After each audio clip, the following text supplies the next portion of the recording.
Assalamualaikum warahmatullahi wabarakatuh.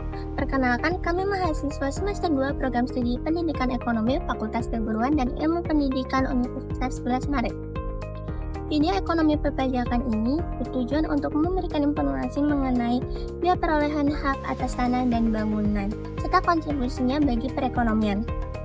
Sebelum membahas materi tersebut secara lanjut, mari kita samakan persepsi awal tentang konsep dasar perpajakan.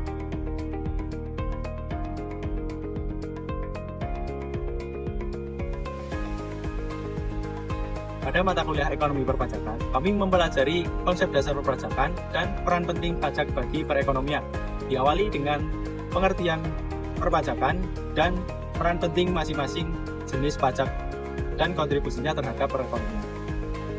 Pajak sendiri merupakan iuran wajib dari rakyat kepada negara berdasarkan undang-undang yang berlaku. Pajak bersifat memaksa dengan tidak mendapatkan jasa timbal balik secara langsung dan digunakan untuk kepentingan rakyat secara umum. Berdasarkan lembaga pengumumnya, pajak di Indonesia dibagi menjadi beberapa jenis. Yang pertama ada pajak pusat, yang kedua ada pajak provinsi, dan yang ketiga ada pajak kabupaten kota. Pajak pusat sendiri merupakan pajak yang dipungut dan dikelola oleh pemerintah pusat melalui Direktorat Jenderal Pajak di bawah naungan Kementerian Keuangan, yang mana hasil pungutan ini akan digunakan untuk membiayai kebutuhan rumah tangga negara.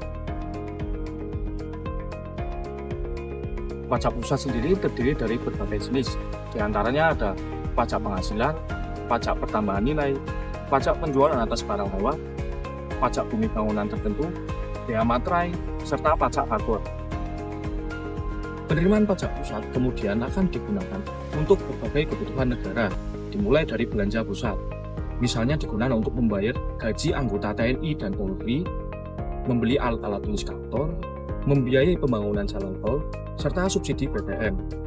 Kemudian selanjutnya ada kebutuhan transfer ke daerah, misalnya membayar gaji guru ASN di daerah, membiayai pengadaan alat kesehatan di daerah, serta membiayai pembangunan jalan di desa. Dan yang terakhir adalah kebutuhan untuk membayar utang, misalnya membayar sebagian pinjaman luar negeri yang sudah jatuh tempo, serta membayar pembayaran bunga obligasi negara. Pajak provinsi adalah pajak yang dipungut oleh pemerintah provinsi melalui Badan Pendapatan Daerah atau Bapenda di bawah Badan Pengelolaan Pajak Daerah dan digunakan untuk membiayai rumah tangga daerah. Terdapat beberapa jenis pajak provinsi. Yang pertama yaitu pajak atas kendaraan bermotor atau PKB. Yang kedua yaitu bea balik nama kendaraan bermotor atau BBNKB. Yang ketiga yaitu pajak atas bahan bakar kendaraan bermotor.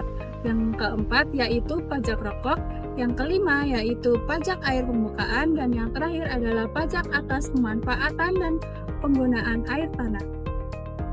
Kontribusi pajak provinsi bagi perekonomian terbagi menjadi dua kategori. Kategori yang pertama yaitu untuk belanja pemerintah provinsi yang meliputi belanja pegawai seperti pemberian gaji kepada guru PNS di SMA dan SMK negeri, belanja modal seperti pembangunan jalan provinsi, belanja barang seperti pembelian alat tulis di kantor pemerintah provinsi, dan pemberian subsidi serta bantuan sosial. Kategori yang kedua yaitu transfer dana ke kabupaten kota dan dana desa yang meliputi alokasi dana khusus, alokasi dana umum, dan dana desa. Nah, pajak kabupaten atau kota ini merupakan pajak yang dipungut dan dikelola oleh pemerintah kabupaten atau kota melalui Badan Pendapatan Daerah atau Bapenda dan Badan Pengelolaan Keuangan dan Aset Daerah atau BPKAD atau instansi lainnya yang terkait sesuai dengan ketentuan masing-masing daerah, yang dimana hasil dari perolehan pajak ini akan digunakan untuk pembiayaan dan pembangunan di wilayah kabupaten atau kota. Pajak kabupaten atau kota terbagi menjadi beberapa jenis, diantaranya adalah pajak restoran, pajak hotel, pajak reklame, pajak hiburan, pajak penerangan jalan, pajak parkir, pajak air tanah, pajak bumi dan bangunan pedesaan dan perkotaan atau PBBP 2. Selanjutnya ada bea perolehan hak atas tanah dan bangunan atau BPHTB. Selanjutnya ada pajak mineral bukan logam dan batuan, dan yang terakhir adalah pajak sarang burung walet. Pendapatan atau perolehan pajak ini akan digunakan untuk belanja operasional, salah satunya yaitu yang mencakup membayar gaji pegawai wilayah daerah, khususnya daerah kabupaten dan kota. Maksudnya ada pengadaan barang dan jasa, dan yang terakhir yaitu ada untuk pemberian subsidi dan hibah.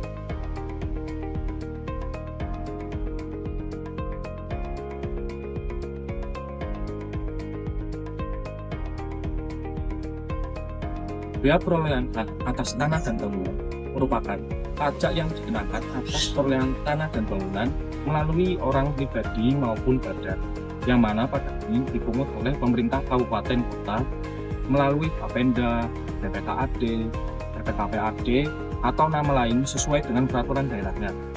Nah, BPHTB ini termasuk ke dalam pajak daerah kabupaten kota yang dikelola oleh pemerintah kabupaten atau kota. Berdasarkan golongannya, BPHTB merupakan pajak tidak langsung karena beban pajaknya dapat dialihkan kepada pihak lain melalui transaksi. Selain itu, BPHTB bersifat objektif karena dasar pengenaan pajaknya didasarkan pada objek pajak, yaitu perolehan hak atas tanah dan bangunan tanpa memperhatikan wajib pajak. Dalam pemungutannya, BPHTB menggunakan self-assessment system, yaitu sistem pemungutan pajak yang memberikan kewenangan kepada wajib pajak untuk menghitung dan menyetorkan besarnya pajak terutang. Sedangkan pemerintah di sini hanya melakukan pengawasan terhadap pelaksanaan pembayaran pajak tersebut. Selanjutnya adalah subjek dan objek BPHTB. Subjek BPHTB adalah orang pribadi atau badan yang memperoleh hak atas tanah dan atau bangunan. Contohnya seperti orang yang membeli rumah dan orang yang mendapatkan hak warisan atas tanah. Kemudian, objek BPHTB. Objek BPHTB adalah perolehan hak atas tanah dan atau bangunan yang terjadi karena 1.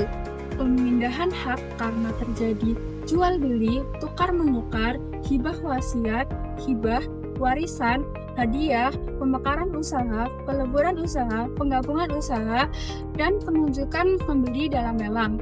2. Pemberian hak baru karena terjadi kelanjutan dari pelepasan hak dan di luar pelepasan hak.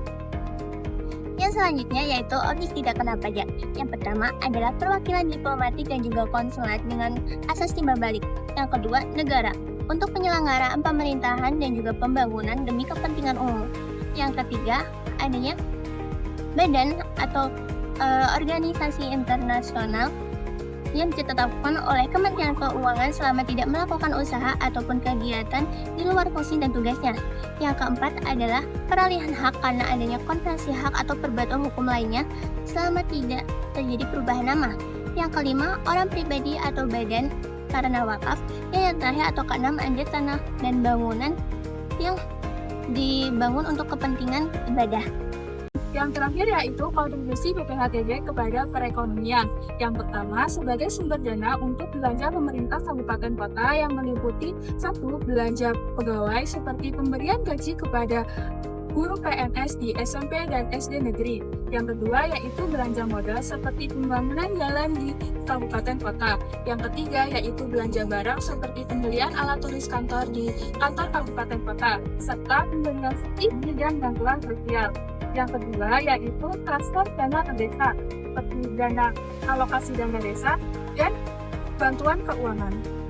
Sekian penjelasan dari kelompok kami mengenai biaya perolehan hak atas tanah dan bangunan. Semoga penjelasan dari kelompok kami dapat menjadi referensi dan memberikan sudut pandang baru dalam memahami konsep dasar perpajakan serta peranannya dalam perekonomian. Demikian video pembelajaran ini. Jika masih ada saran, kritik, ataupun penjelasan yang perlu ditambahkan, tulis pada kolom komentar di bawah. Wassalamualaikum warahmatullahi wabarakatuh.